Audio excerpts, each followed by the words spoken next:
السلام عليكم ورحمة الله وبركاته. ازيكم يا حبايبي؟ اخباركم ايه؟ كل سنة وانتم طيبين يا حبايب قلبي. رمضان على الابواب، وطبعا الفول المدمس لازم يبقى كل يوم على السحور. ان ما كانش طبق الفول على السحور يبقى السحور كده ناقصه حاجات كتير. فاحنا قلنا بقى الفول غلي، وطبعا المطاعم بتبيع لنا يعني حاجات بسيطة جدا ب7 و8 جنيه. فاحنا حرام كل يوم لو حسبناها في رمضان هنشتري كل يوم ب7 جنيه فول، هنلاقيها بمبلغ وقدره اخر الشهر.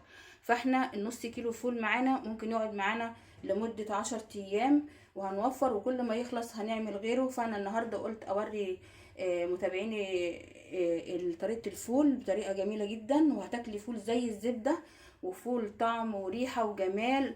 يعني اللي احنا بنجيبه من بره دوت ما يعتبرش فول خالص.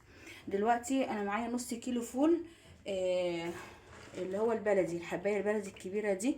انا نقعاه بقاله اكتر من 9 ساعات. نقعاه وسبته بقى ينفش كده. شايفين الفوله لازم تنفش معاكي كده ويبقى شكلها كده. ما تجيبيش يا جماعه الفوله الحمراء، الفوله الحمراء هتسترخصي وهتجيبي فوله حمراء، هيبقى طعمها مش حلو معاكي، مش هتديكي بردك التسويه الحلوه، هتبقى فيها فوله بعد فوله ناشفه كده. فاحسن حاجه تعمليها هي الفوله البلدي. الفوله البلدي جميله جدا جدا، وريحتها وهي بتستوي كده يعني تخليكي تجوعي. فاحنا النهارده ان شاء الله هنعمل الفول البلدي المدمس. دلوقتي انا هصفي الفول دوت، وهنجيب انا طبعا انا عندي الدماسه، بس طبعا النص كيلو دوت ما شاء الله في الحله بيكتر وبيبقى يعني مقام كيلو بالاضافات اللي احنا لسه هنضيفها له. فانا هجيب حله عندي وهعمله في الحله عادي. يا جماعه اللي ما عندهاش دماسه تعمله في الحله العاديه جدا، وهيطلع معاكي اجمل واطعم فول، ومش هيسود منك ولا حاجه، وهنشوف النتيجه في الاخر.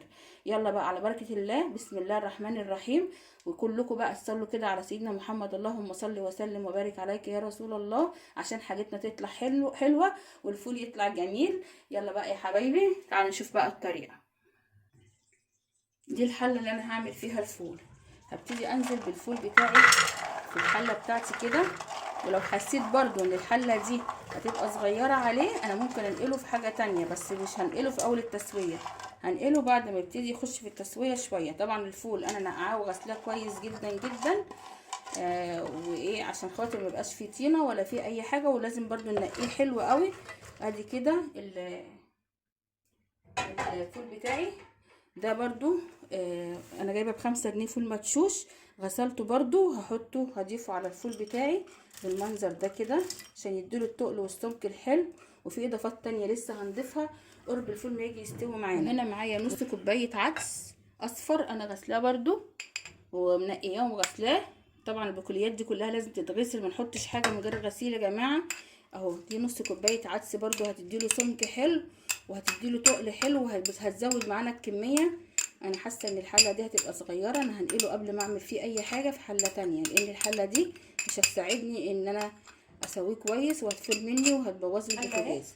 فاحنا كده برضو في حله تانية عشان يديني اعرف اخليه يغلي براحته وما يفرش مني على النار. طبعا انا هقلب كده عشان لو احنا سيبنا العدس في قعر الحله هيشيط، لان احنا ايه هياخد وقت كبير جدا في السوا، فالعدس ده هيلزق في قعر الحله وممكن يشيط مننا. فاحنا هنقلبها كده كلها مع بعضيها.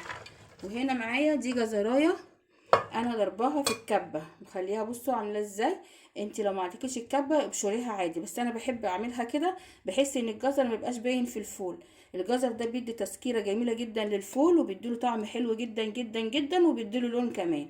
يبقى احنا كده حطينا عدس وحطينا فول مدشوش وحطينا الجزر. عايزه تحطي فصين توم اوكي ماشي، اعملي حطي فصين توم، لكن ما تحطوش بصل وقوطه والكلام من ده. ده فول مدمس مش بصاره. فاحنا هنحط برضو ايه، هنا ميه تبقى مغليه انا غلياها في الكاتل، وهنزل عليها كده على الفول بيها.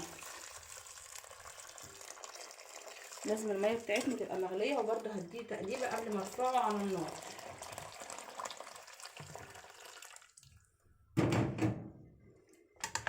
بصوا حبايبي قلبي بقى كده، وهنحطه بقى على نار عاليه، ولما يغلي معانا غلوتين 3 كده انا ههدي عليه النار جدا، مش هخلي النار عليه عاليه عشان ما يشطش مني وياخد راحته في السوا. احنا طبعا نقعينه حوالي 9 ساعات او 10 ساعات، فمش هياخد معانا وقت في السوا خالص، يعني ممكن ياخد معاكي 2 3 ساعات بكتير.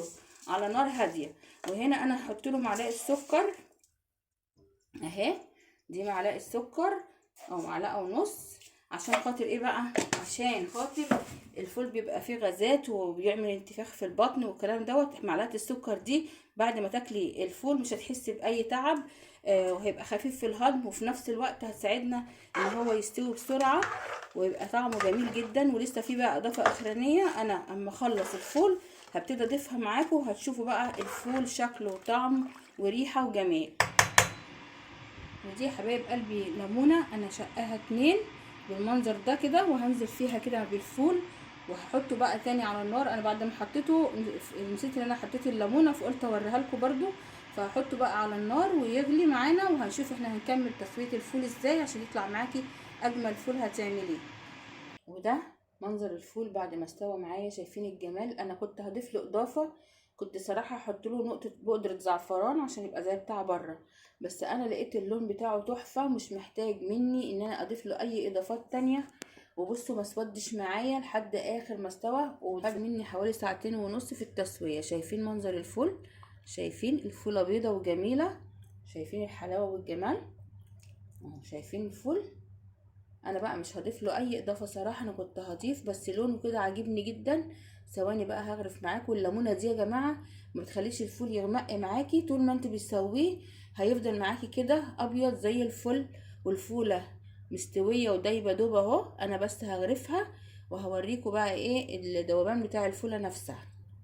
بصوا حبايب قلبي التسويه بتاعت الفوله، شايفين والله التصوير والاضاءه ظلماه، ده هو جميل عن كده، واللون بتاعه احلى من كده بكتير كمان. شايفين يا حبايب الفوله عامله ازاي؟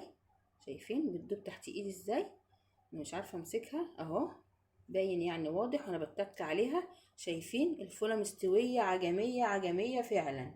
وانا بقى مش هضيف ليها اي حاجه، انا كده عاجبني اللون كده، وهغرفه معاكم في الاطباق برضو عشان تشوفوا. ايه رايك بقى في الجمال ده؟ طبعا حط عليه او حته سمنه بلدي وحبه ملح وكمون، وتاكلي بالف هنا وشفا. احلى سحور واحلى فول مدمس هتاكليه في حياتك، جربيه ومش هتندمي. طريقتي جميله جدا والفول طعمه بيطلع جميل جدا جدا. انت لو اول مره بتشوفي قناتي يا قمر، انا مستنياكي تخشي تشرفيني في قناتي، وعايزاكي بس تتابعيني ومش هتخسري. انا والله العظيم بعمل حاجات حلوه جدا. والفول دوت يعني انا يعني معروفه بيه، على طول بعمله قبل رمضان. انت بقى اعمليه في سحور رمضان، وبعد ما يبرد تحاولي تعبيه في اكياس على قد السحور بتاعك. وكل قبل السحور بساعة او بساعتين طلعي الكيس هيفك معاكي، وهيبقى زي الفل وجميل جدا. الفول تحفة. جربيه يا روح قلبي. اول مرة بتشوفي قناتي، انا اسمي اكلات مصرية مع عزة نصر. خشي بقى اعملي لايك حلو زي كده يا قمر، واعملي لي اشتراك في القناة. وانا بشكر الناس كلها الحلوة ام قلب ابيض اللي بتخش تعمل لي تعليقات حلوة وتخش تقول لي كلام حلو. انا مستنياكم يا حبايب قلبي، انتوا بترفعوا من روحي المعنويه جدا جدا. مستنياكم تقولوا لي ايه رايكم بقى في الفول بتاعي، عجبكم ولا ما عجبكوش، حلو ولا وحش؟ قولوا لي بقى رايكم وانا مستنياكم. والسلام عليكم ورحمه الله وبركاته.